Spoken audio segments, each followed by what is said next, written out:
And here we are getting into this game. It's going to be Minx's second game. We've got Alexi Osprey going in here on Namle's side. That is not typical to see. Minx going for a repeat performance with that Lilith Osprey, though. I did see Minx bringing in armadillos, though, this time. Yeah, but your thoughts on Lexion and Osprey? Right now, I'm just like, oh no, this armadillo passing better not dope up again. Although so far I have never seen armadillo passing dope up like that on Salt before. But that was probably the first time I've seen it do that on Twin Peaks or even Chasm. Then again, actually no, second time I've seen it happen on Chasm before. Yeah, I know. It should. The one time I've seen armadillos been pushed from that kind of angle, yeah, they've doped up.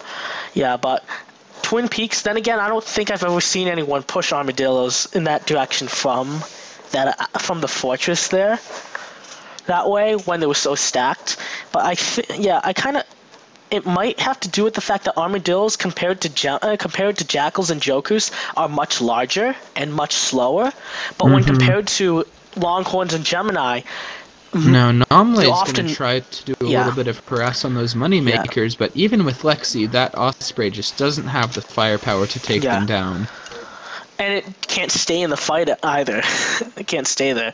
But armadillos are much more present in numbers than there are Gemini or Longhorns. So you end up with these units that are both don't act the same way as Jackals or Jokers do, and they also don't act the same way that Longhorns or Gemini would do. Longhorn or Gemini are kind of ordered. They don't get chaotic pathing because they move slow enough. Minx is going to be building a vault box. There is a unit that we don't usually see. A vault box? I don't actually see one in her queue. It is at her. No, it's already deployed. Oh wait, what? It's on her bottom outpost. Oh wait, I see it now. No, for some reason the lighting was weird and I couldn't see that. I saw like for some reason I saw a Gunner Z. I was like, why does she have one Gunner Z? It's like, yep, that vault box. I see it now. She's got another one in her queue. It's a very interesting strategy to be deploying those. I have not seen a vault box in so long. But like I guess I forgot what they looked like, to be honest. But in the history of AirMech, for a long time, vault boxes used to be used in conjunction with Osprey to actually serve as walls in artillery fights. Thus, leading to the joke that you can actually find in the description of makes a very expensive wall. Yeah, they were actually used as a very expensive wall a long, long time ago. In a galaxy far, far away, too. I think you mean a meta far, far away. Yeah, a meta far, far away. Or a patch. No. And a patch very far. Oh, no, I can't. No, that was bad. You see, this is why I shouldn't be making references to things and trying to parody things at the same time. But yeah, at the same time, though, here's to Gemini being dropped off by Namle. Drop that harass, and Minx not responding yet. There she goes.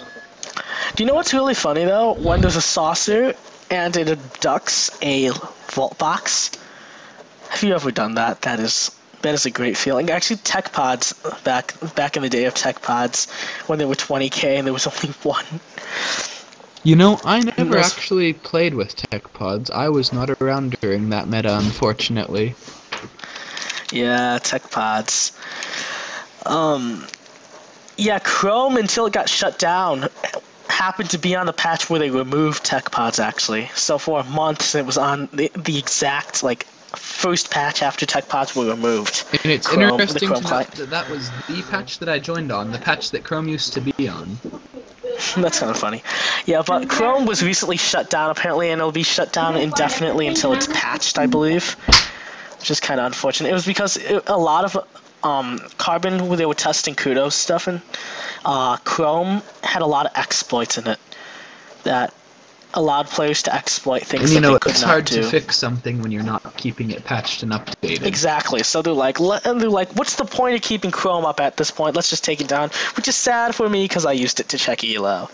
And all the other players who did the same, well, they're kind of sad. He does a lot of attempts at cheesing. cheesing and harassing all day long. I feel like it's not even really guy. cheesing. I feel like he's just trying to do harass for the purpose of harass. And but I feel like it was going not down. Yeah. It was neither cost nor time efficient harassing, And in now my opinion. that he's down and MsMinx has this large push going in, these Dillos are not derping. She's changing to T, I think, yeah. So she's going to be able to get a commanding map presence with that. Yeah, actually, a few of them might have doped, but they would have died to neutrals while we weren't paying attention. Yeah. She's sending a whole another wave of them in. Yeah. She's sending these ones on a different push, I think. But here's when Dillo pathing, because the problem with Dillos is that they're slow. They're fast enough that they don't stay in order like Gemini and Longhorns do, and they're slow enough that they can't automatically reorganize themselves like Jokers and Jackals do. So because of that, that's why we always end up with the dupes and their pathing, and I think that's why. And I would Dillos definitely say that Dillo pathing, one of the biggest problems in this game. They would be, it really takes a lot away from them when you can't really push with them effectively. Yeah. Although, of course, don't always wide push with Dillos on Sandroom. Okay, I need to stop. Okay, there is no need to bring that one up. I learned the error of my ways. I lost fair and square. Yeah, learning the error. And yeah, that's like why I feel don't like 1v1. Or use Dillos. Exactly. But it looks like MsMinx is. No, she was drawing a V. Oh, yeah, she is drawing She's a V. going to be using a circle path around the base to keep him from dropping any good defenses down. Yeah. On the other hand, circle paths, in my opinion, are not very good with Gemini, actually, because they go so. First, they go so slowly. Second, Gemini depend a lot on taking that. Attacking the fortress on that doing it with the armadillos rather than Gemini. Yeah, and the thing is, armadillos have actually they have slightly lower DPS than these are hyper armadillos, so they have just a tiny bit lower DPS than a Gemini does, but they have a much better armor piercing.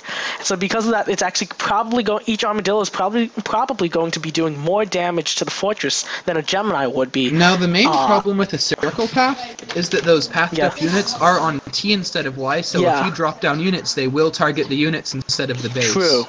Yeah, because in a circle path, if you change to Y, those units will actually stay still. And I'm actually kind of surprised so far. I've never seen a player so far go on a T circle path and pause the units on the corner.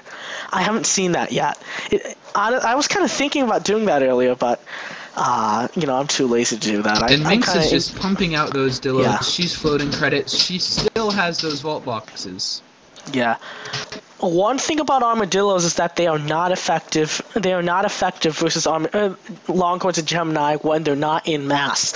But when they get to massive numbers, if you can get them not to derp up in the path, they will do tons and tons of damage, and they will absolutely wreck those inequivalent. Now, if Namle can get a big enough defense in there, though, they are going to be coming in on that path one at a time. Yeah. If he places something on the path, it will disrupt them. And that means that he might be able to deal with them. You're right about that. And also the fact that they're on T, they're going to be targeting those Gemini first, which might actually be a good thing with armadillos versus Gemini. It might be better to actually do that. And he's got that socketed honeypot on both of his front sockets, which is going to help with them surviving.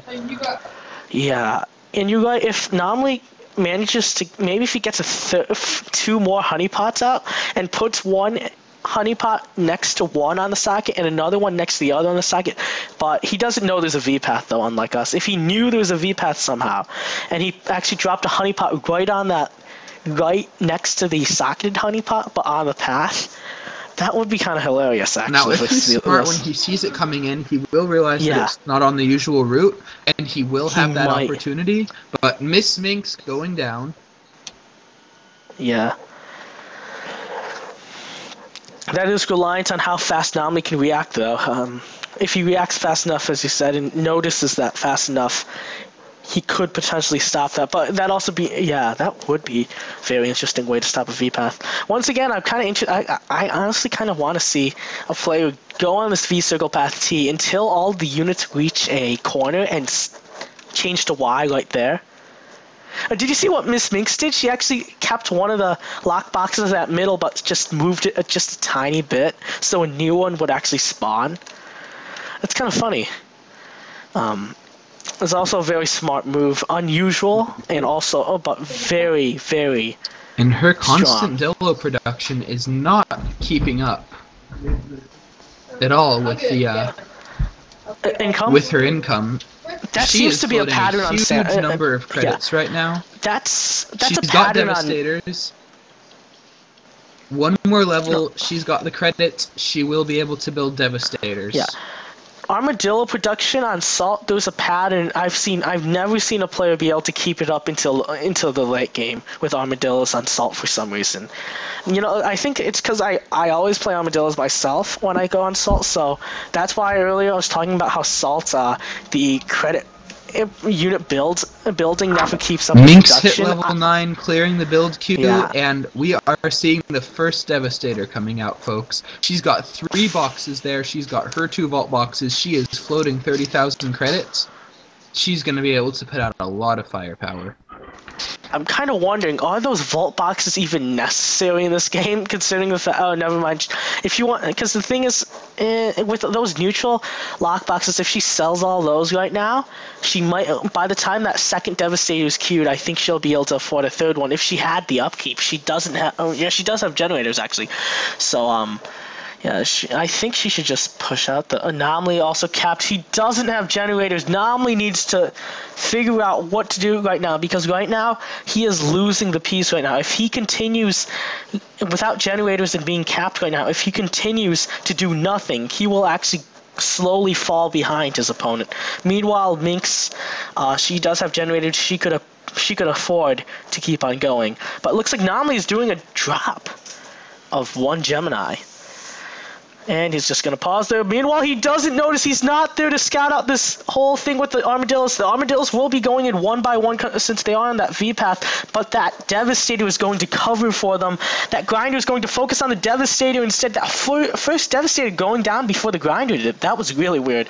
But yeah, this Grinder being focused down a ton by these Gemini, but those Gemini aren't focusing on the Armadillos, and these Armadillos now are moving. That Grinder was not actually hitting the Armadillos, because the Armadillos are actually kiting the Grinder, I guess you could say, because they're just outrunning them and outspeeding them at the same time. So those Grinders couldn't catch up to the Armadillos because they had a derpy AI.